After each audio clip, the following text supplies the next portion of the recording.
Walaupun ular itu masih anakan, tetap saja itu ular. Kalau Otan mah mendingan kabur deh. Ih.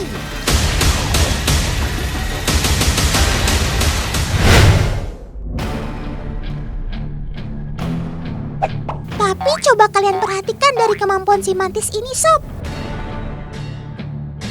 Ia punya serangan spesial dengan kecepatan super duper gesit. Kecepatan satu serangan mantis ini berkisar antara 0,03 sampai 0,05 detik saja. Wow, udah kayak serangan pukulan The Flash nih. Hebat! Dan tanpa ampun, ular pun langsung ia lahap. Sungguh predator berdarah dingin. Ngeri!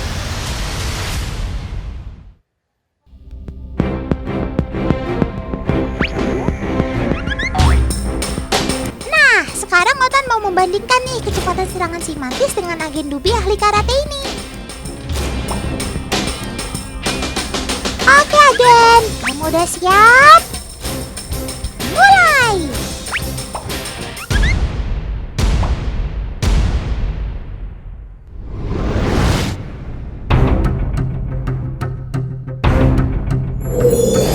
Wow! Pukulan tanpa bayangan ini mampu memadamkan lilin walaupun tidak mengenainya langsung. Agen ini memang hebat!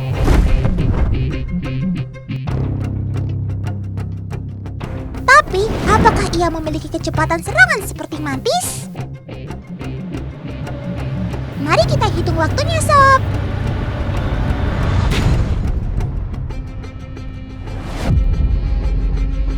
Teman, ternyata serangan agen ini berkisar antara 0,08 sampai 0,1 detik saja. Walaupun masih jauh di bawah 1 detik, tetap saja belum bisa mengalahkan si mantis nih.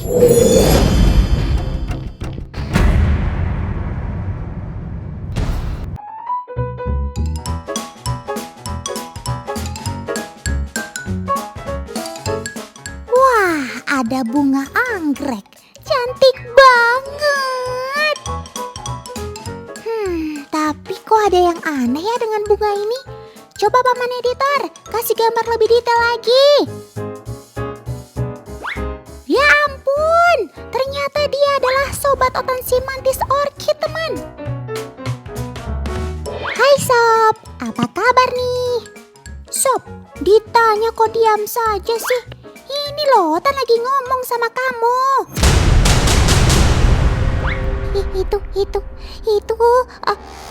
Apa ya? Coba ulang dengan gerakan lambat, Paman Editor.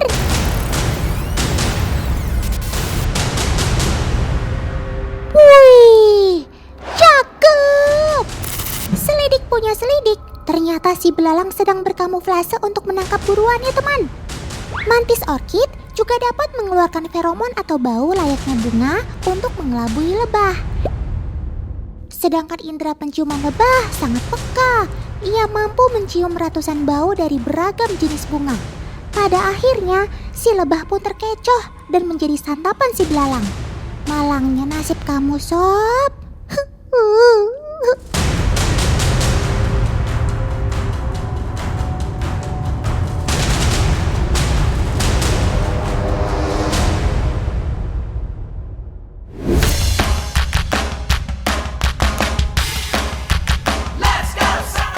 Pasmid sendiri sudah punya komunitasnya loh. Namanya Indonesia Mantis dan Pasmid Forum. Bentuk pasmid yang unik membuat anak kecil sampai orang dewasa pada penasaran. Tuh lihat, rame kan? Bahkan kaum hawa seperti Teh Rina pun gak mau ketinggalan.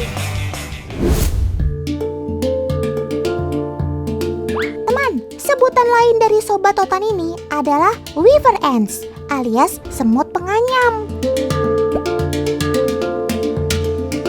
Mereka membuat sarang dari dedaunan yang dijahit. Semut rangrang pilih tinggal di pohon yang memiliki daun yang lebar atau rimbun. Semut pekerja akan gabungkan beberapa daun sehingga tercipta ruang yang tertutup. Luar biasa. Kuat banget kan sobat-sobat Otan ini?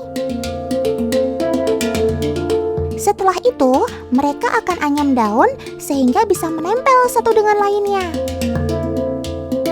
Proses menganyam dilakukan di dalam sarang agar daun tidak mudah lepas, teman. Kerja sama kalian memang tidak ada duanya deh, sob. Cakep.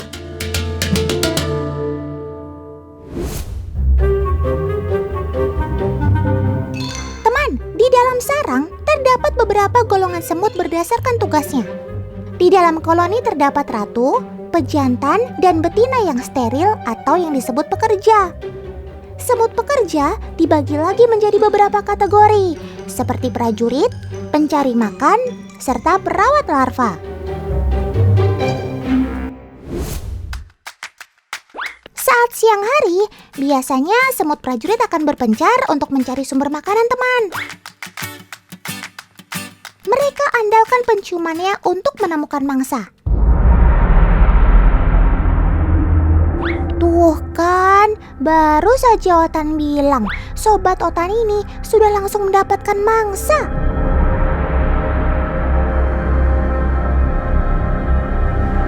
Semut rangrang dapat memangsa serangga yang 100 kali lebih besar daripada tubuhnya.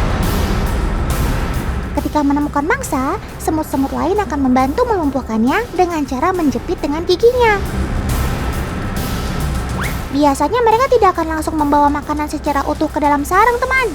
Mereka akan potong terlebih dahulu hingga terdapat beberapa bagian. Setelah itu, barulah mereka akan bahu-membahu membawa potongan tersebut ke dalam sarang. Keren banget kan kerja sama tim ini? Otan bangga sama kalian, sob.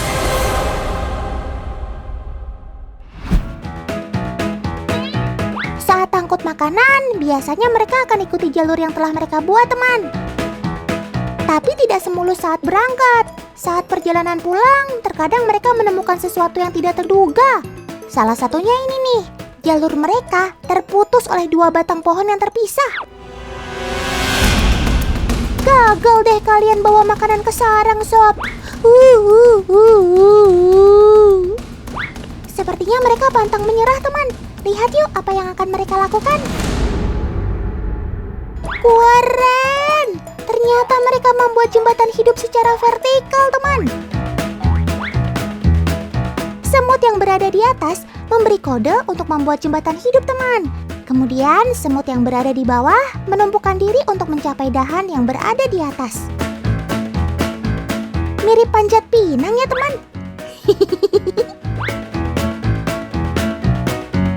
Setelah jalur kembali tersambung, mereka langsung membawa potongan makanan ke dalam sarang. Cakep.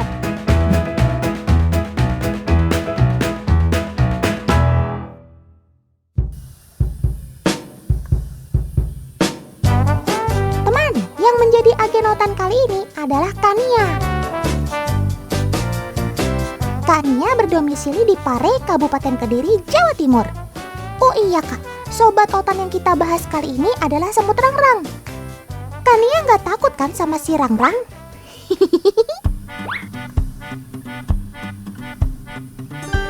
Kak, ngapain bawa-bawa kuas segala? Kita kan nggak mau melukis. Oh iya, Otan lupa. Kita kan mau melakukan percobaan ya. Teman-teman ada yang tahu kuas dan air ini untuk apa? Daripada penasaran, kuy, ikutin kita terus. Oleskan air ke jalur semut rangrang menggunakan kuas ini, teman. Lalu, apakah yang akan terjadi?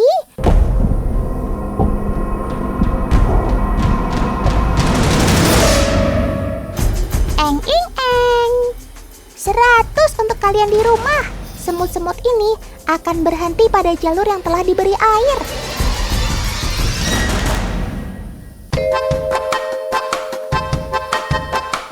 Secara alamiah, semut mampu menemukan rute mereka melalui feromon atau zat aroma yang ditinggalkan. Semakin banyak semut yang lewat pada lintasan yang sama, maka akan semakin jelas bau dan jejak kakinya.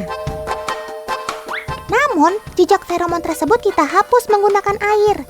sehingga rute yang mereka buat menjadi terputus. Pada akhirnya, semut-semut ini akan kebingungan dan tidak berani melewatinya. Percobaan kali ini, Otan nyatakan berhasil. Cakep!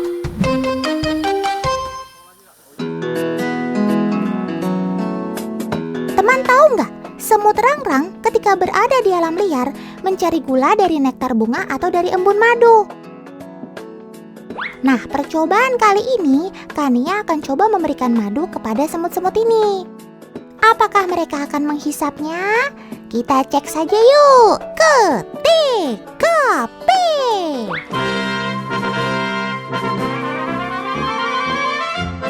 Lihat teman, ada beberapa semut yang coba menghisap cairan madu nih. Semut rangrang mendapat energi dari berbagai macam makanan. Salah satunya adalah gula. Tapi tidak semua yang manis bagus untuk semut rangrang, teman. Salah satunya madu. Madu mengandung banyak antioksidan yang dapat mengurangi fungsi zat feromon pada semut. Itulah mengapa tidak semua semut menghisap cairan madu ini.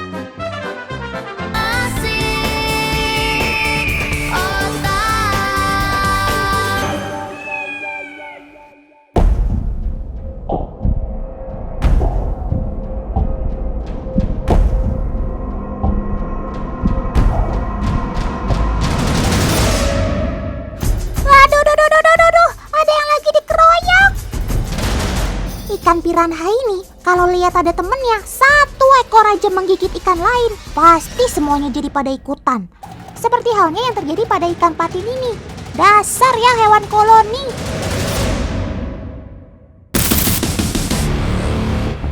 Sifat buas ikan yang satu ini memang begitu legendaris, teman. Mangsanya akan dilahap sampai habis, Ngeri betul ya ikan asli Amazon ini. Tapi, apa jadinya kalau keganasan si piranha bertemu dengan lawan sepadan?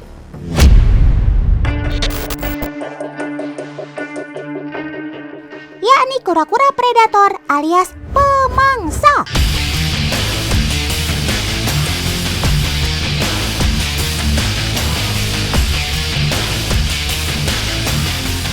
Kura-kura yang Otan maksud adalah common snapping turtle, teman, atau biasa disebut CST.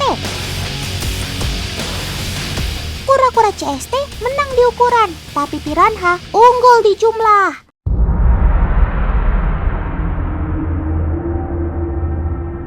Meskipun lebih banyak, tapi piranhanya malah yang terlihat kayak yang ketakutan, gak galak kayak biasanya. Sebaliknya, CST-nya terlihat penasaran. Dari tadi mondar-mandir terus ngekor si piranha.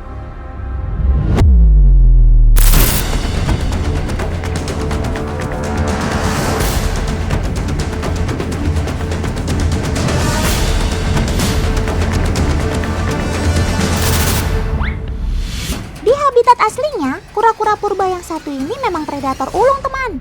Ikan, serangga, kodok, burung, bahkan ular sekalipun dimangsanya. Wah. Bukannya kabur atau sembunyi, hewan asli Amerika Utara ini justru akan mengejar kalau bertemu ular di sungai seperti ini. Dan ular tersebut pun dia makan.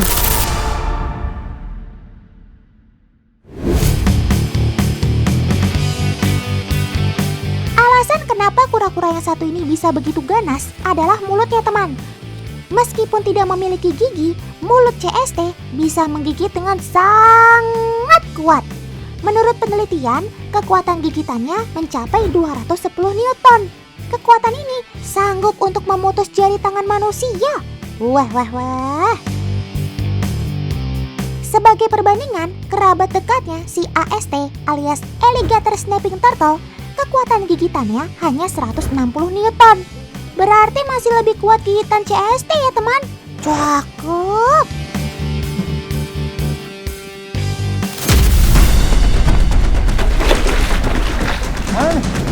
Oh, ini. Akhirnya dapat juga. Bening. Lah. Kok kura-kuranya diambil? Walah, ternyata CST ini kepunyaan Kagaluh dan kabur ke sungai. Untung ketemu ya. Kalau enggak, bisa jadi spesies invasif kamu sob. Meski kura-kura termasuk hewan yang bisa hidup di dua alam, yakni di darat dan air, tapi khusus CST ini ternyata dia lebih nyaman hidup di air, teman. Semi akuatik gitu deh.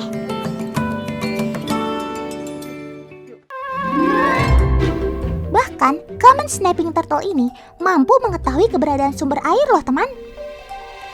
Sudah ada kabening nih yang akan buktikan dugaan kuat Otan tadi. Kalau CST-nya kita taruh agak jauh dari sungai, apakah dia akan balik lagi?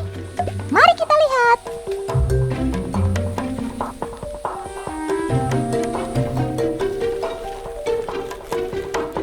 Wow, ternyata reptil yang satu ini berhasil menemukan jalan menuju sungai. Cakep.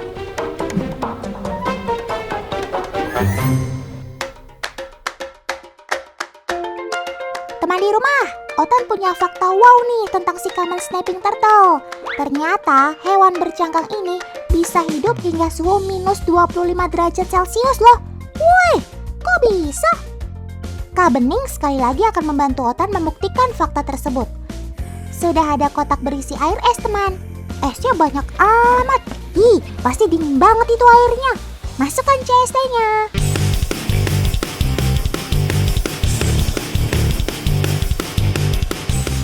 Wah, lihat sendiri kan teman. Hewan yang bernafas dengan paru-paru ini nggak apa-apa. Dia tetap mengambil oksigen ke permukaan lalu kembali ke dalam air es.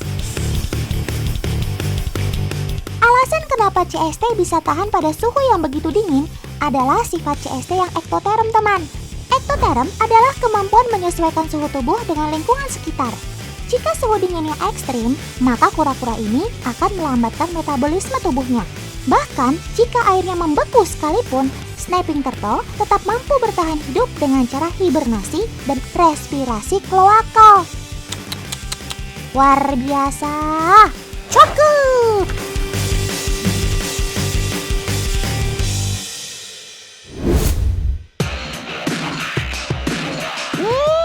Ngapain sih kamu dari tadi matuk-matuk kaca? Usut punya usut, hewan berleher panjang ini termasuk satwa teritorial, teman. Jadi, pantulan dirinya sendiri yang dia lihat di cermin itu, dia anggap sebagai CST lain. Walah. Sebagai hewan predator, common snapping turtle juga dianugerahi ekor yang lumayan panjang dan kuku yang tergolong besar. Ekor panjang memudahkannya bermanuver di air. Sementara kukunya berguna menghalau musuh.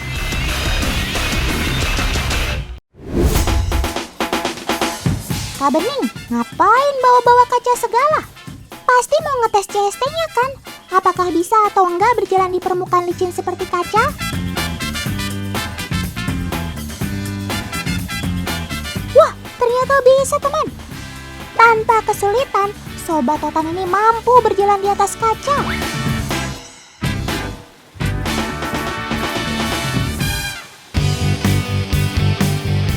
Coba kita kasih yang lebih sulit.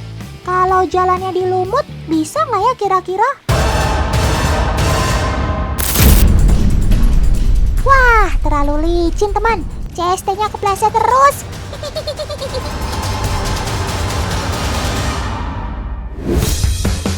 Seperti halnya kura-kura lain, tempurung snapping turtle juga akan terus membesar seiring pertambahan usia. Nah, ngomong-ngomong tempurung, Otan jadi pengen tahu, apakah Sobat Otan ini bisa membalikkan badan kalau bertumpu pada tempurung seperti ini? Wah, keren! Dengan bantuan lehernya yang panjang, CST-nya bisa berbalik. Nah, sekarang kita coba di dalam air. Dibantu Kak Sarah.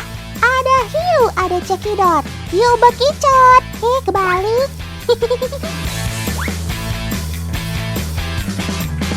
Wah, lagi-lagi berhasil, teman. Lehernya yang panjang memang sangat membantu sekali ya. Cakep.